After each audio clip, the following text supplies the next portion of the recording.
Hey, Hellblazers! Welcome back to the Newcastle a podcast dedicated to the DC comic book character of John Constantine. Little Hellfire, y'all.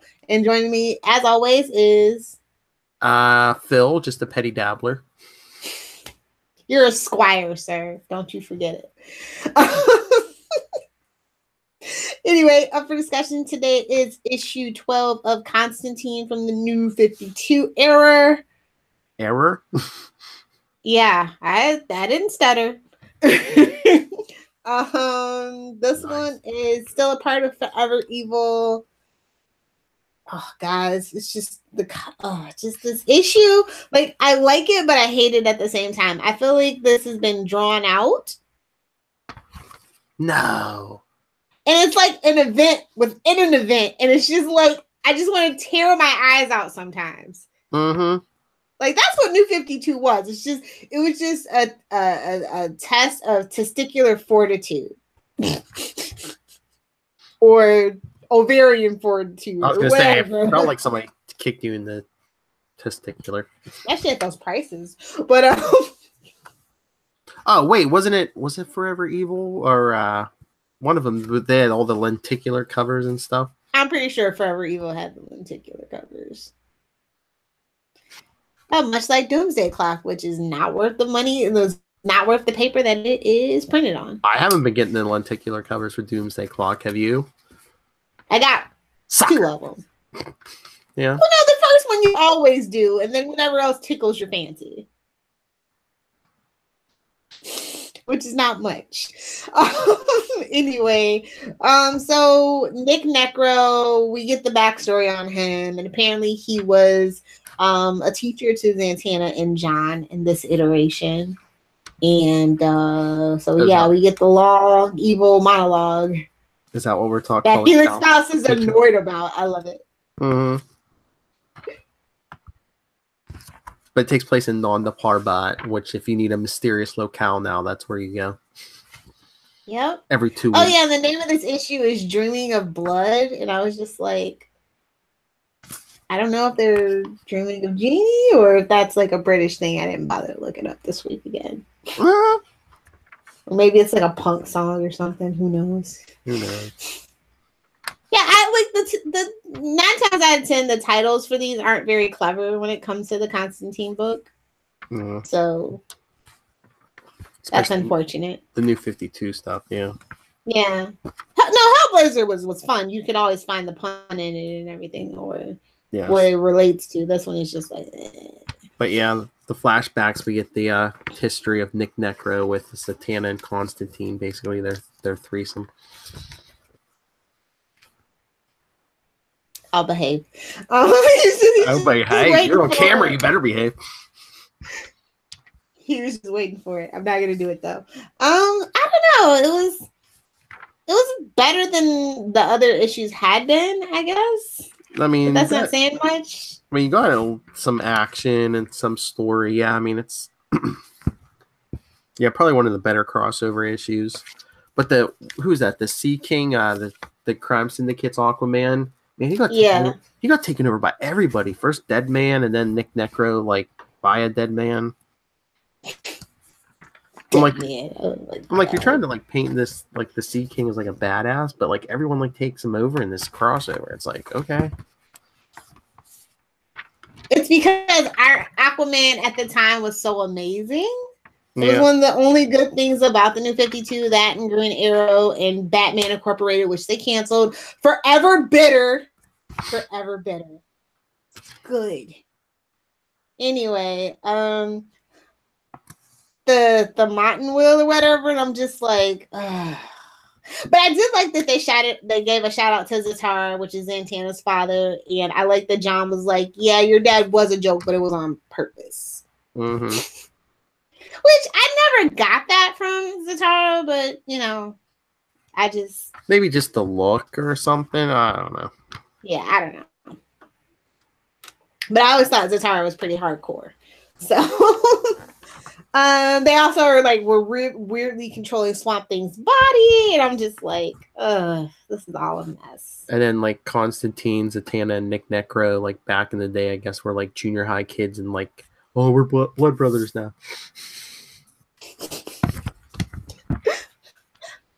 Although it seemed like it wasn't 80s baby, 90s kid, Punky Brewster with ketchup. Although it seemed like I don't know, it just seemed like they weren't swapping blood. No, that's all I'm saying. You're swapping some other kind of bodily fluid here. It's mostly spit from the picture. That book was definitely rated teen. Teen plus maybe even. Yeah. Teen plus. Is that how prudish we've become? We got two boys kissing. Better make this a controversial issue. That cover was awful though. Like I can't that cover. Yeah, what's up with that? Oh, look there, they are down in the corner. Oh, I did like how he talked about how Nick Necro talked about he had been to hell and how it's very impersonal. Because it reminds me of Supernatural, where it's just one long line. You get to the front, and you go to the back. Like worst nightmare kind of thing. So like every time somebody talks about hell, like I kind of go, yeah, that's how I picture it. Take a number out of your damn deli meat, and you got to go to the back of the line. But yeah, because Constantine, I mean, I guess in this iteration, he actually hasn't been to hell. He didn't get that glimpse, I guess. Yeah, I guess. I mean, I think they kind of, I don't know, New 52, did they try to like, I don't know, de-age him and make him like a little... They did. Not quite as, not I mean, I'm not saying he was like... Because he was in his 40s. A Boy Scout, but yeah, and they're trying to make him a little more clean cut too. I don't know. They wanted you to root for him a little, you know. They wanted to give you some reason to root for him. Which is weird because DC knows how to do anti-heroes. And in the New 52 era, I think they forgot how fun an anti-hero could be. And I don't think they really realized it again until like this new iteration of Deathstroke. That's the best anti-hero, I think. Yeah.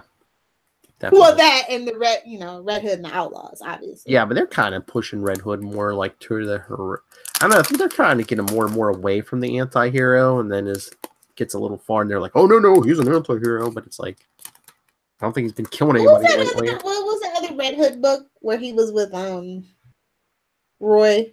Right. Oh, first it was them and Starfire. It was Red Hood and the Outlaws, and then it was Red Hood and Arsenal.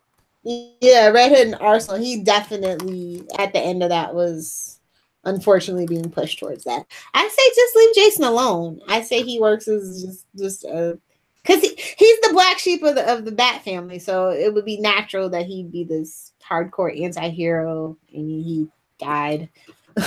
Yeah, but I don't know. It seems to me they almost like paint Damien, which is weird because he's like 13 years old, but they paint Damien as like it's angst. Uber edgelord. He's like the bigger. Even when he was 10, he was like, you know, I think they were trying to like paint him as like the bigger a-hole than like Jason Todd. Well, when your mom's boobs are out for display all the time and she raped your dad for your conception, you're gonna have some issues. And did you read this week's Deathstroke? Not yet. Oh, Talia was sleeping around. Of course, we've said that though. I mean, they showed that in Bad Blood. We joked about it, but I guess it's official now. Yeah. Heaven forbid a woman who has her own sexual agency. Let's slut shame her. God, men need to stop writing comic books. We need more Gail Simones and less Bendis. Yay! Sorry. Anywho, I really hate what they did with Zatanna in this though too. She's very, I don't know, meek. It's just not like we've been waiting this whole time to see Zatanna, and this is what we get. She was basically They wrote Zatanna better in the Smallville continuity, season 11. I mean, the Forever Evil issues we've been reading, she seemed more like a plot device. Yes. Than a character. Why don't we have a Zatanna book? Like, can we just get a miniseries? I mean, we had one once upon a time. We need another one. Yes, I mean, you want to do diversity and give us more women characters? Well, you have a crap ton that you're not doing anything with. I'd rather see her in Justice League than Hawk Girl. Just saying. And I don't want to keep beating this dead horse, but this Green Lanterns book is still going, and we can't get a Zatanna miniseries. Seeley, get on that. That's the only way we're gonna get. We got to petition Seeley to write Zatanna. Or do a Constantine and Zatanna team-up book. Yeah. Even throw her dad in, Dr. Fate, the real Dr. Fate, the good Dr. Fate. Evil demonic rom-com. Come on. Writes itself. It does write itself. Anyway, I don't know. I just feel really bad for Constantine that it got kind of New 52 and it just got dragged into all this crap. I think we've been saying this most of these issues. I mean, between the New 52 effect and it's like every other issue at least, if not, a bunch in a row, or like he won't jump from one crossover to the other. I will say the thing that kept me going for this particular run was that we got to see inside John Constantine's head, which was something that we actually didn't get at all in Hellblazer. It was kind of the peripheral of other people and things like that, and his past deeds is what informed us of the kind of person he was. We actually get to see inside his head a little bit with this one. So I will say that that's kind of the highlight for this book. Yeah. And this issue specifically, I guess, with the like flashback and the really little cool backstory. And of course, they go with the whole magic demands a sacrifice and blah, blah, blah. So, yeah. I mean, it was okay issue. I give it a solid B-. Yeah, I agree with you this time. Yeah, solid B-. The art was a little off. At least we got a little bit of action, but it was a lot of talking. Yes. A lot. I'm going to defeat you now. I'm going to punch you. Villain monologuing. Just unless it's Dr. Evil, I do not want to hear it. Oh, yeah, that video hit the internet today. Dr. Evil talking about how he got fired from the Trump White House. Did you see that? No. Yeah, is it actual Michael Myers? Yeah. Mike Myers? Yeah. No way. Yeah. I gotta go Google that. Yeah, you'll find it. That's dangerous. It's dangerous to go alone. Ask Kathy Griffin. I'm just saying. Well, she was totally. That was too much. You don't pretend to cut the president's head off. That was too much. But need a cat now. Freaking sharks with freaking laser beams. Oh, you're going bald because you're so evil. That's my boy. Oh, but I guess now since Constantine's been confirmed for season. We got the confirmation this week. Legend of Tomorrow is coming back for season 4. Did you see who's going to be another season regular? I guess. Who? I don't know if it. Wait, I don't know if she's reoccurring or regular, but Ava. No! Make Avalanche go away! You bring in Nissa! You get rid of Ava! No offense, lady. I know every actor needs a job. No. But, well, I guess Katrina Law has a job supposedly on some show that I haven't seen. I mean, I don't want her on Arrow, obviously, because they ruin women characters, but put her on Legends! Her and Sarah need to get back together and be BMAF ninjas, man. Well, I think she can't be BMAF with Ava. Like, Ava's too soft. She looks like Melissa Benoist and Katie Cassidy had a baby. Like, I just can't get over that. It's creepy. That Sarah's taking a chick that, yeah. Have you seen the last couple episodes of Legends?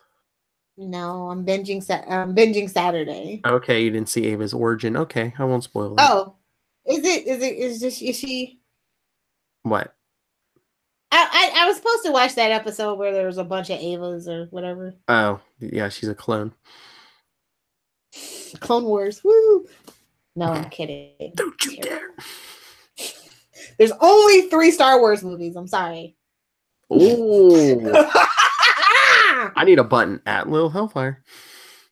You do. Fight me, nerds. I need that. I need a clean. I'll give it to you. Don't you worry. You're gonna have a Fight Me Nerds button. I need. But anyway, I need Fight Me Nerds. I need at Lil Hellfire, and then I need something for Charlie. The perfect warning. Lecture. Warning. Just one of us going nerd. No, I still want to cut it. I still want to get the from Peter David. You're a dumbass. Philip, I'll never let him live that down.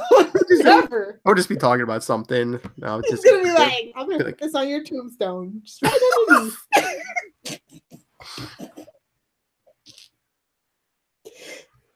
Anyway, we're almost there. We're halfway there, right? What? On the Constantine series, I believe so. Yeah. Yeah. So then we can get to some good stuff. We can get back to Hellblazer, and looking forward to season 4, Legends of Tomorrow, and the next season, the next batch of episodes for the animated series. See, unlike Deadpool, there's a lot coming for Constantine. I know. Man, somebody pick up that Deadpool animated series. Come on, Netflix. You know you want to. Come on, HBO.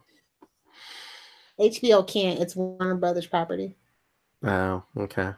Somebody. Yeah. Netflix. Crackle, you need something. You need this. Go for it. Like Netflix or Hulu. Who wouldn't pick that up? I don't know. It might be. Once Deadpool 2 hits, I mean, that's definite. You're gonna get viewers especially after Deadpool 2. And how did this? I mean, if Netflix can get that stupid Cloverfield paradox, do something useful, Netflix. And how did this become Wade's World all of a sudden? Cause he got his animated show got canceled, and we got one. How is that possible? The clusterfuck that is the CW. Bringing it back. Did they ever announce when the rest of those Constantine animated? No, it's going to be like the end of the year, though. Come on. I think they were just testing the waters, and then they have to give the go ahead to finish up. They didn't know that was going to be the best one they put out so far. Okay. I mean, Constantine still is, honestly though, CW is a small network. Constantine didn't get that many viewers, which is why he got canceled. Thank you, NBC. Yeah. So it was a risky thing. Yeah, I guess. You gotta understand it from the business side. Yeah. Speaking of which, we got some shameless plugs. Yes, we do. I forgot to change them. But anyway, if you would like to contact us, send us your thoughts on your spells, your incantations. I was going to say the Master of the Mystic Arts, but I think that's trademarked. Newcastlecrew at gmail.com, facebook.com/Newcastlecrew podcast, at Newcastlecrew, and at CL Sidekicks on Twitter. And Lilith, people want to if you want to come learn to be a petty dabbler in the dark arts with me, at Lilith Hellfire. For everything else, at Adventures in FG. That's Facebook, Pinterest, Instagram, and Twitter, at Adventures in FG. Also, please be sure to head over to SouthgateMediaGroup.com. Click on some affiliate links, maybe. Help us pay for a little bandwidth. Just a thought. Or rate, review, and subscribe to us on your favorite podcatcher service. Oh, and if any of you wankers want to get a hold of us the easy way, you can call the voicemail 614-382-2737. That's 614-38-CAPES. Don't have the right accent to pull off the word wanker. Sounds too sexual from us Americans. What do you mean, us Americans? I still got my citizenship. Now don't get it twisted. I may or may not be trying to get dual citizenship, but I am still and forever and always will be American and proud of it. You need to put true story. You need to drop in the national anthem right here. I love my country. I just can't deal with it right now. All right, get us out of here. All right. Hellblazers, we will see you next time. But remember, love conquers all, and hell is impersonal. We'll see you in hell, Squire.